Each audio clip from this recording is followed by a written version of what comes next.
باللہ من الشیطان الرجیم بسم اللہ الرحمن الرحیم۔ عزیز دوستوں،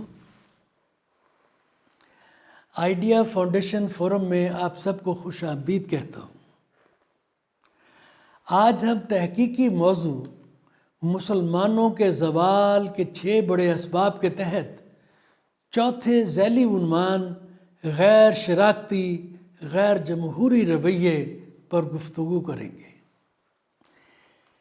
زندگی کے سماجی و معاشی اور سیاسی میدان میں بنی نوع انسان کی برابری پر مبنی نظریہ مساوات اسلامی تعلیمات کا طر امتیاز اور عبادات یا ارکان اسلام کا بنیادی مقصد ہے۔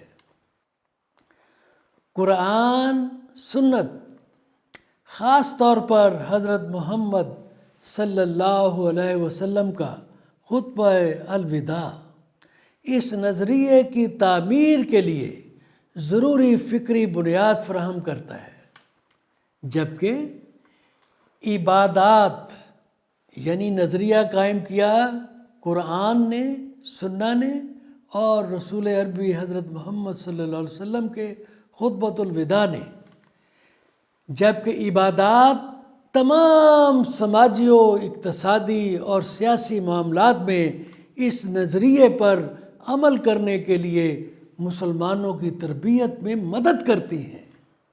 یہ عبادات کا مقصد ہے، مدد کرتی ہیں۔ یہ نظریہ سماجی گروہ بندی، اشرافیائی طرز معاشرت، امتیازات اور مراعات کے کلچر، خصوصی مراتب اور دولت اور طاقت کے ارتکاز کی نفی کرتا ہے، جبکہ یہ نظریہ تکثیریت کیا ہے؟ انگلش میں اس کو کہتے ہیں پلورلزم، ڈیموکریٹک سسٹم۔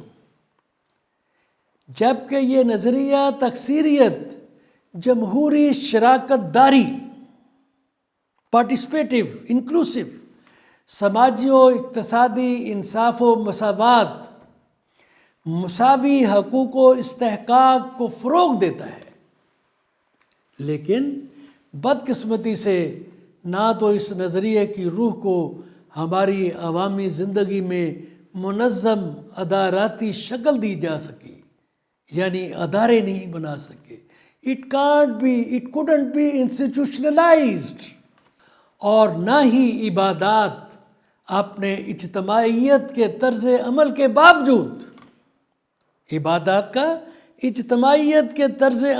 باوجود، ہماری پبلک اور معاشرتی زندگی میں جمہوری طرز فکر اور شراکتی رویے پیدا کر سکی، یعنی نہ تو ان کو کسی اداروں کی شکل دی گئی اور نہ جمہوری طرز فکر اور شراکتی رویے پیدا ہو سکے۔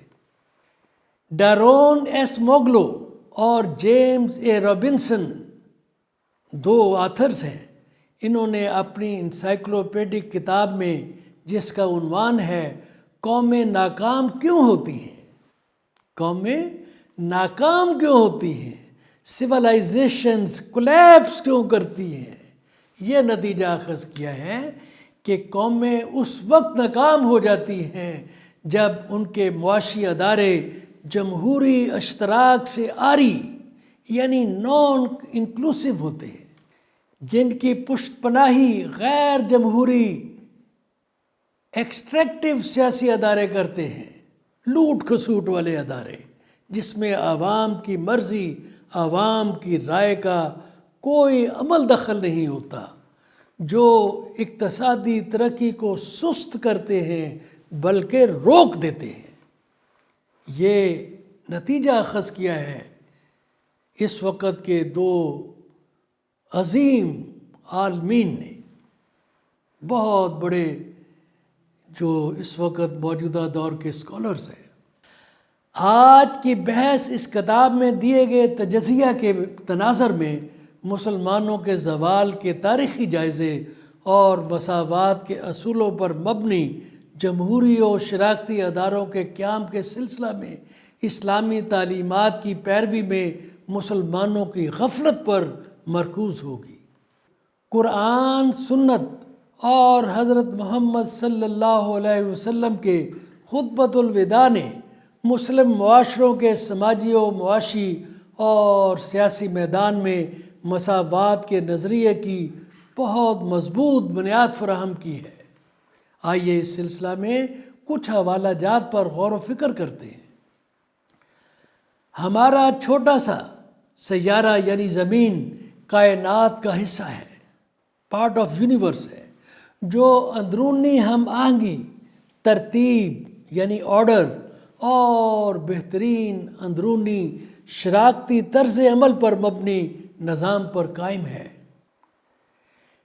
اس طرح اسے اپنی پائیداری اور ترقی کے لیے نیچے ہر سطح پر بھی نظم و ضبط کی ضرورت ہے، جیسا کہ سورہ رحمان میں ذکر کیا گیا ہے۔ سکرین پر توجہ فرمائیے۔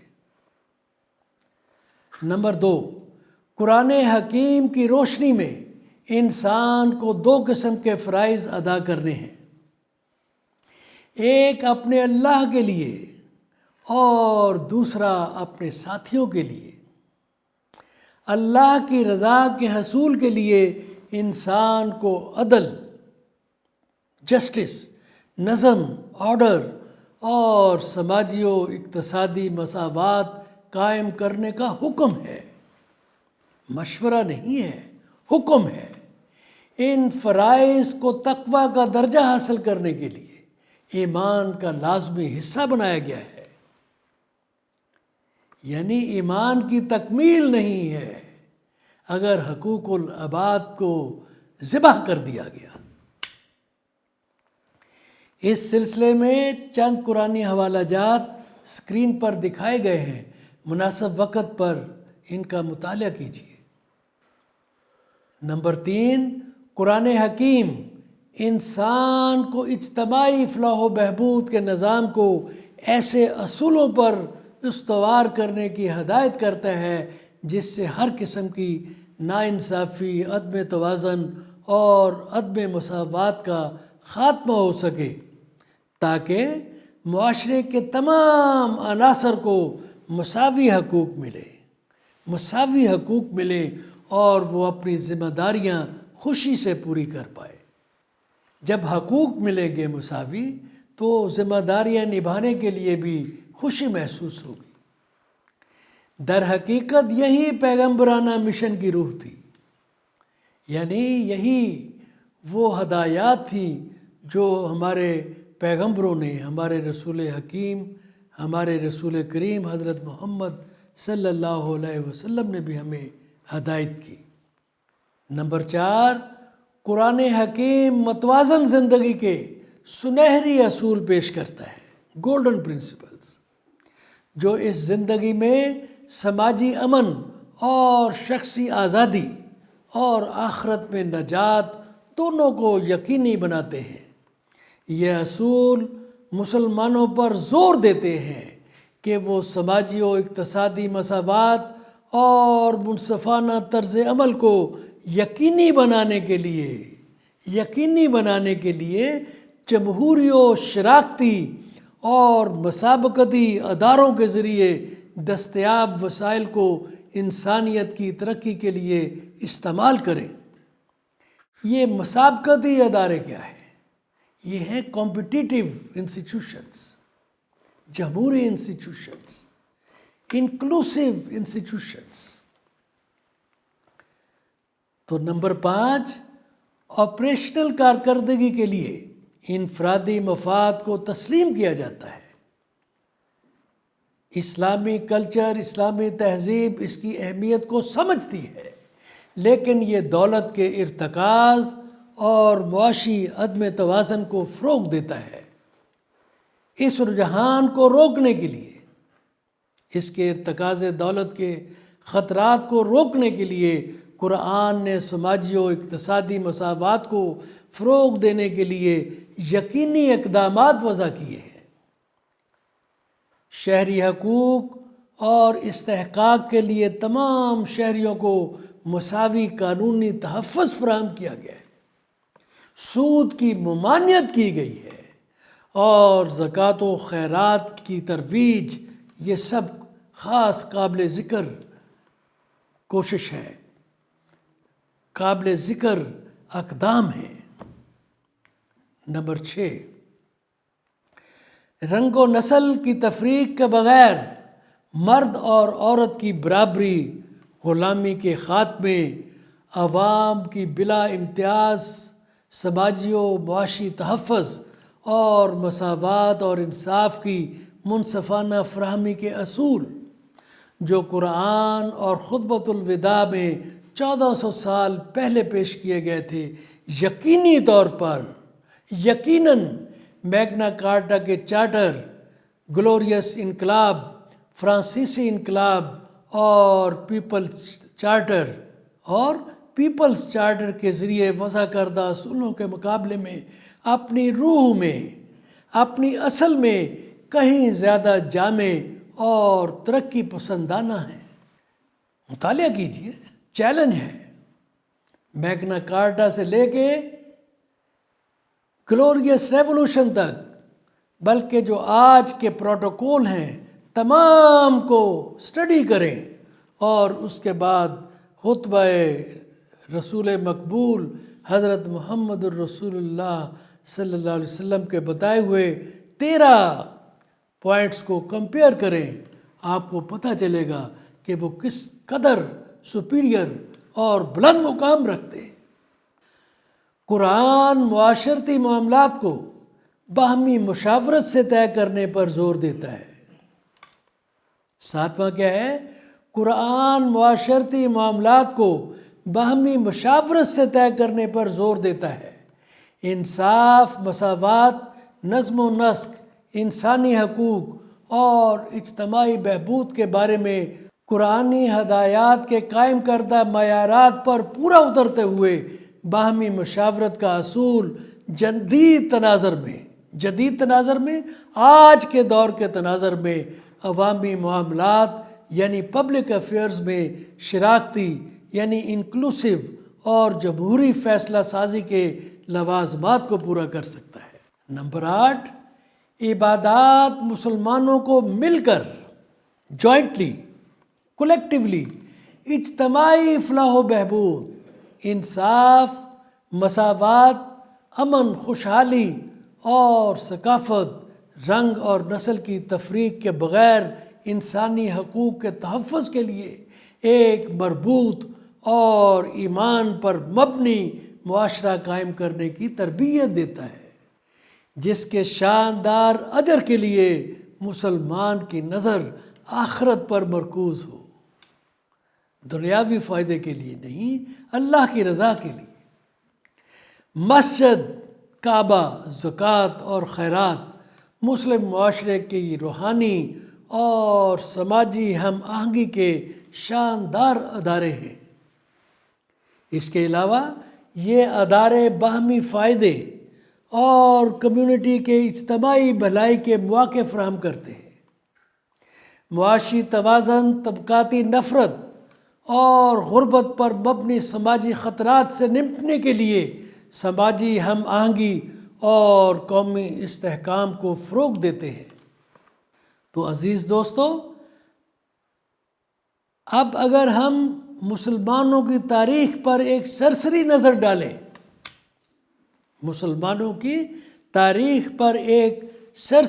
ڈالیں، تو ہمیں مسلم معاشروں کی تشکیل اور طرز حکمرانی میں بہت سنگین خامیاں نظر آئیں گی، سنگین خامیاں۔ خلفائے راشدین نے مدینہ میں اقتدار کی منتقلی کا جو نظام وضع کیا تھا، وہ باہمی مشاورت کے قرآنی اصول پر مبنی تھا۔ اس وقت کے حالات میں یہ ایک بہت اچھا قدم تھا۔ It was a good initiative۔ لیکن اس نظام میں کچھ بنیادی کمزوریاں تھیں۔ اقتدار کی پرامن منتقلی کے لیے میرٹ کی بنیاد پر عوامی نمائندگی کا نظام تشکیل دینے کے لیے اصلاحات کی ضرورت تھی، جو بدقسمتی سے کبھی نہیں ہوئی۔ پوری اسلامک ہسٹری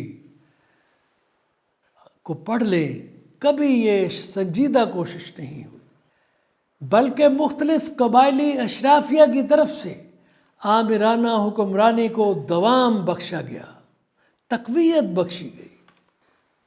تاہم رومن، فارسی، عرب سنڈروم کے سیاہ بادل مسلمانوں کے سماجی و سیاسی افق پر ہمیشہ منڈلاتے رہے، یعنی ان کی سازشیں، ان کے تانے بانے اسلامی ریاست کو ہمیشہ اپنے سائے میں مقید رکھتے تھے۔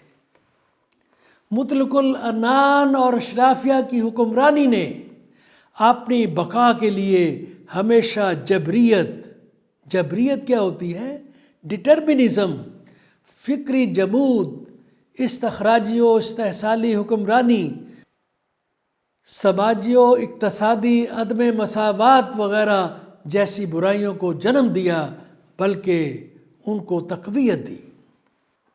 ظالم حکمران اشرافیہ قرآنی تعلیمات کی کرشماتی روح سے واقف تھے، جس نے ماضی میں مسلمانوں کو سماجی و معاشی عدم توازن سے لڑنے، اشرافیہ کے امتیازات اور براعت کو ختم کرنے اور معاشرے کے ہر طبقے کو مساوی شہری حقوق دینے میں رہنمائی کی تھی۔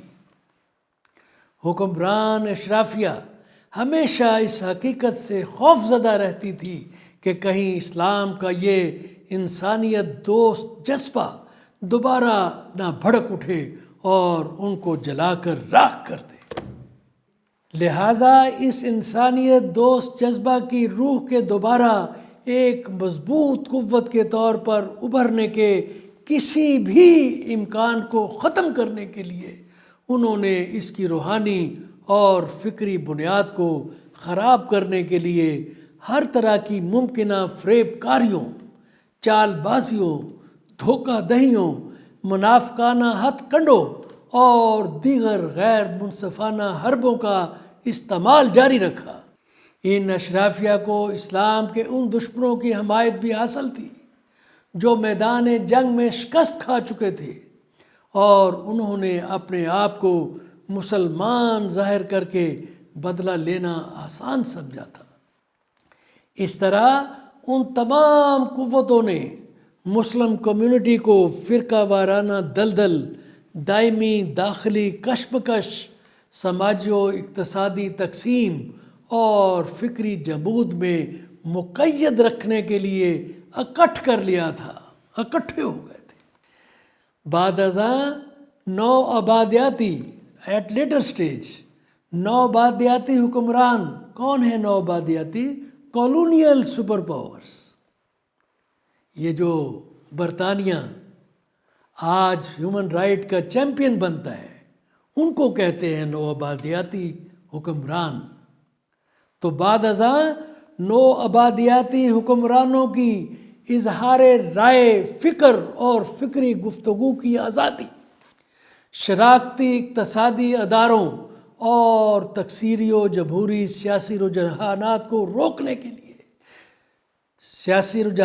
کو روکنے کے لیے سخت پابندیوں پر مبنی ریاستی پالیسیوں نے مسلم دنیا میں سماجی و اقتصادی اور سیاسی زوال کو مزید گہرا کر دیا۔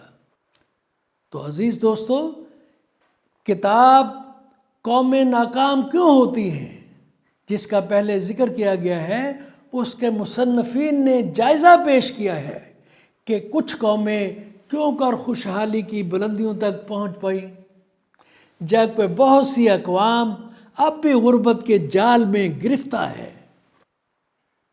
برطانیہ اور ریاستہائے متحدہ امریکہ جیسے ممالک امیر ترین بن گئے، کیونکہ اس پہ غور کریں، کیونکہ ان کے شہریوں نے، حکمرانوں نے نہیں، ان کے شہریوں نے، عوام الناس نے، ماسس نے اشرافیہ کا تختہ الٹ دیا، جو استخراجی اداروں کے ذریعے اقتدار پر قابض تھے، اور ایک ایسا معاشرہ تشکیل دیا جس میں جمہوری شراکتی اداروں کے ساتھ سیاسی طاقت زیادہ وسیع پیمانہ پر تقسیم ہو پائی، جہاں حکومت شہریوں کے سامنے جواب دہ ہو گئی اور جہاں عوام الناس معاشی مواقعوں سے مساویانہ فائدہ اٹھانے کی پوزیشن میں آ گئے۔ لیکن انیشیٹو کن کا تھا؟ عوام الناس کا۔ انہوں نے اپنے حقوق کے تحفظ کے لیے جنگ لڑی۔ تبدیلی کا یہ سفر 1215 میں میگنا کارٹا چارٹر کے اجرا سے شروع ہوا، جس میں بڑا مطالبہ عوامی نمائندوں سے مشاورت کے بغیر ٹیکس لگانے میں شاہی اختیارات کو کم کرنا تھا۔ سیاسی حقوق اور شراکتی سیاسی و معاشی اداروں کے ارتقاء کے لیے اس طویل جد و جہد نے 1688 میں اپنا ایک عظیم تاریخی سنگ میل حاصل کیا، جسے گلوریس انقلاب کے نام سے جانا جاتا ہے۔ کیا کہتے ہیں؟ گلوریس انقلاب۔ اس کے تسلسل میں 1838 میں پیپلز چارٹر کے اجرا سے برطانیہ میں جمہوری طرز حکومت کے لیے عوامی جد و جہد اپنے نقطۂ عروج کو پہنچتی ہے۔ اس سخت اور مقبول عوامی جد و جہد نے اداروں کو شراکتی، تکثیری یعنی انکلوسیو اور پلورلسٹک اور جمہوری طرز عمل پر بدل کر نہ صرف سیاسی نظام میں انقلاب برپا کر دیا، بلکہ اس بدلے ہوئے سیاسی ماحول نے 18ویں صدی میں صنعتی انقلاب کا آغاز بھی کیا، جس نے برطانیہ کو ایک میڈیوکر قوم سے ایک کالونیل پاور بنا دیا۔ اس عمل نے برطانیہ میں تکثیری و جمہوری طرز حکمرانی اور خوشحالی دونوں کو کمال درجہ بلندیوں تک پہنچا دیا۔ اسی طرح کی زبردست تحریک 1789 میں فرانس کے انقلاب کے بعد یورپ میں دیکھی گئی، اور امریکہ میں ایسی تحریک 1774 میں اس نعرے کے ساتھ شروع ہوئی: نمائندگی کے بغیر کوئی ٹیکس نہیں، نو ٹیکسیشن وداؤٹ ریپریزنٹیشن۔ لہٰذا یہ وہ شاندار نسخہ ہے۔ کون سا؟ جمہوریت کے لیے عوامی سٹرگل۔ یہ وہ شاندار نسخہ تھا جس کی پیروی جن اعلیٰ جمہوریتوں نے کی، وہ آج اعلیٰ ترین خوشحالی اور سیاسی استحکام سے لطف اندوز ہو رہی ہے۔ یہ ان ممالک کی عوام ہی تھی، اشرافیہ نہیں تھی، جس نے قومی اقتصادی دولت کی منصفانہ تقسیم کو یقینی بنانے کے لیے تکثیری اور جمہوری معاشروں کی تعمیر کے لیے اشرافیہ کے استخراجی یا نان انکلوسیو ایکسٹریکٹیو سیاسی و معاشی اداروں، اشرافیائی مراعات اور امتیازات کے خلاف جد و جہد کی۔ یہ تحریکیں ہمارے لیے مشعل راہ ہیں۔ عزیز دوستو، ان ترقی یافتہ ممالک کی عوام نے مساوات اور تکثیری اصولوں کے لیے اپنی جد و جہد کا آغاز کیا، جس کا نمایاں تاریخی سنگ میل 1215 کا میگنا کارٹا چارٹر ہے۔ تاریخ کو، سال کو یاد رکھیے۔ کب کیا؟ 1215 میں، جبکہ مسلمانوں کو قرآن کی آیات اور خطبۃ الوداع کے ذریعے مساوات کے اصولوں، انسانی حقوق اور مشاورتی طرز حکمرانی کا بہت اعلیٰ فریم ورک 7ویں صدی کے آغاز میں ہی حاصل ہو گیا تھا۔ کہاں 1215، کہاں 7ویں صدی؟ تو پھر سوال ہے مسلمانوں سے، اپنے ضمیر سے، تو پھر مسلمان ان رہنما اصولوں کو تکثیری اور جمہوری سیاسی نظام کی ترقی کے لیے کیوں استعمال نہیں کر سکے، جو اقتدار کی پرامن منتقلی، پائیدار اور مستعد ریاستی مشینری اور شراکتی اداروں کے ذریعے ایک مستحکم، منصفانہ اور ترقی پسند طرز حکمرانی کے لیے ایک طریقہ کار فراہم کر سکتے تھے۔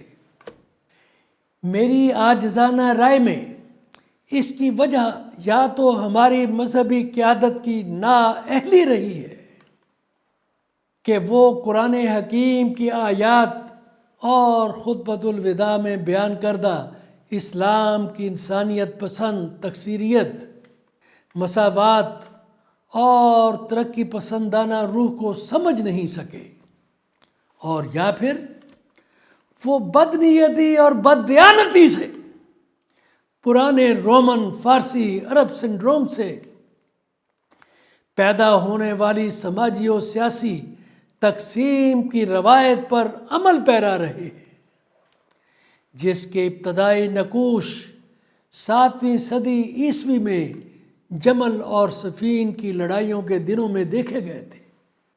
معصوم عوام کو دھوکہ دینے کے لیے اس سماجی و سیاسی تقسیم کو بڑی چالاکی اور ہوشیاری سے فرقہ وارانہ تقسیم یا فرقہ واریت میں ڈھال دیا گیا تھا۔ اس طرح مذہبی قیادت نے مسلمانوں کو فرقہ وارانہ بھول بھلیوں میں اس شدت سے الجھائے رکھا کہ انہیں اسلام کے ترقی پسند اور ارتقائی انداز فکر کو جاننے کا شاید کوئی موقع ہی نہیں مل سکا۔ جابر اشرافیہ نے سماجی و مذہبی تقسیم، فکری انحطاط اور استخراجی اداروں کی بنیاد پر اپنی حکمرانی کو برقرار رکھنے کے لیے اس طرح کے مذہبی انتشار کی بڑی ہوشیاری و مکاری سے سرپرستی کی۔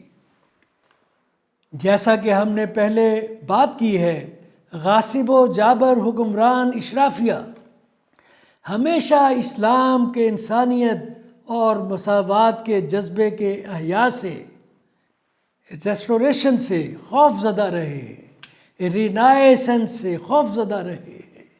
جیسا کہ تاریخ گواہ ہے، انہوں نے کبھی بھی تکثیری اداروں کی اجازت نہیں دی۔ تکثیری ادارے کیا ہیں؟ ڈیموکریٹک ادارے، مشاورتی ادارے، پارٹنرشپ کے ادارے، پلورلسٹک ادارے جو اقتدار کی پرامن منتقلی کا باعث بنے، ان کی کبھی انہوں نے اجازت نہیں دی، جو معاشی مواقعوں کی منصفانہ، مساویانہ اور میرٹ پر مبنی تقسیم کو یقینی بنا سکے اور ان کے حقوق کے تحفظ کا باعث بن سکے،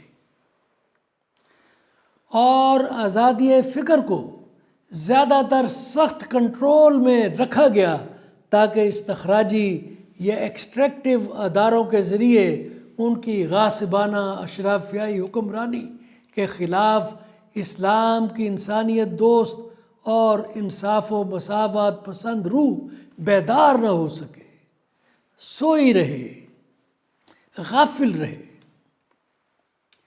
اسلام کی انسانیت دوست، تکثیریت پسند اور انصاف و مساوات پسند روح کے باوجود استخراجی یا ایکسٹریکٹیو اداروں پر مبنی طرز حکمرانی کے خلاف ماضی بعید میں مذہبی قیادت کی طرف سے کوئی باقاعدہ بڑی تاریخ ساز مزاحمتی تحریک نظر نہیں آتی، سوائے ماضی قریب میں چند کمزور کوششوں کے۔ اسی طرح قرآنی تعلیمات اور خطبۃ الوداع سے حاصل شدہ انسانیت دوست، تکثیریت پسند یعنی ڈیموکریٹک ٹرینڈز والے جو ادارے ہیں اور انصاف و مساوات پر مبنی روایات کا شاندار ورثہ رکھنے کے باوجود پوری مسلم تاریخ میں گلوریس انقلاب یا انقلاب فرانس کی طرز پر عوام الناس کی طرف سے ماضی بعید میں کوئی عوامی تحریک شروع نہیں کی گئی۔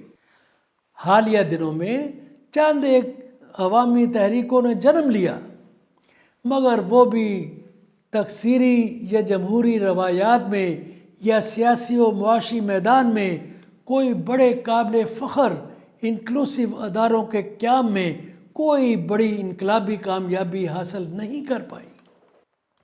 تو عزیز دوستو، ان ناکامیوں کے ہولناک نتائج آج بھی مسلم دنیا کی سماجی، فکری اور سیاسی و اقتصادی تنزلی میں دیکھے جا سکتے ہیں۔ اسلامی جمہوریہ پاکستان، جو اسلام کا چیمپئن ہونے کا دعویٰ کرتا ہے، اس سال ٹرانسپیرنسی انٹرنیشنل کی رپورٹ کے مطابق 180 کی فہرست میں 144ویں نمبر پر کرپٹ ترین ممالک میں شامل ہے۔ 144 پہلا صاف ستھرا اسلامی ملک 22ویں نمبر پر ہے، جس کا مطلب ہے کہ سب سے اوپر 21 صاف اور دیانتدار ممالک غیر مسلم ہیں۔ کتنی شرمناک بات ہے، جبکہ 8 کرپٹ ترین ممالک مسلمانوں کے ہیں۔ 2021 کے لیے فریڈم ان دی ورلڈ کے جائزے میں، فریڈم ان دی ورلڈ ایک NGO ہے، کریڈٹ وردی، جس پر دنیا یقین رکھتی ہے، اس کے جائزے میں صرف 2 مسلم ممالک بڑی مشکل سے کھینچ کر وہ خصوصی رائے دے کر مطلوبہ معیار کی انتخابی جمہوریتوں کے لیے اہل ہے۔ انسانی حقوق کے انڈیکس 2021 میں ہیومن فریڈم کی رپورٹ کے مطابق پاکستان 145ویں نمبر پر ہے، اور انسانی حقوق کے اس انڈیکس میں دیگر مسلم ممالک کی پوزیشن بھی ایسی ہی ہے، کوئی 145 پہ ہے، کوئی 140 پہ ہے، کوئی 170 پہ ہے۔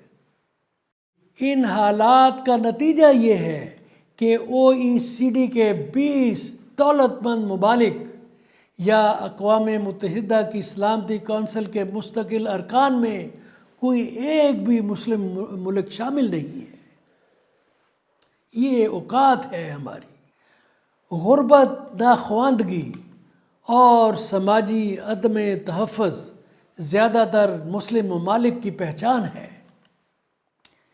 لہٰذا میری ہر ذمہ دار مسلمان، بالخصوص نوجوان دوستوں سے عاجزانہ اپیل ہے، ہاتھ جوڑ کر اپیل ہے کہ وہ امت مسلمہ کے ڈوبتے ہوئے جہاز کا سٹیئرنگ اپنے ہاتھوں میں تھام کر اسے سماجی و معاشی اور سیاسی تنزلی کی دلدل سے نکالنے کے لیے تقلید، مذہبی ہٹ درمیوں، نظریاتی مغالطوں پر مبنی فرقہ وارانہ تفریق اور جبریت پسندانہ ذہنیت کی وجہ سے پیدا ہونے والی اسلامی معاشرے کی مذہبی بنیادوں پر تقسیم اور اخلاقی اور فکری جمود کے خلاف جد و جہد کریں، میدان میں اتر آئیں اور قرآن حکیم کے انصاف، مساوات، مشاورت،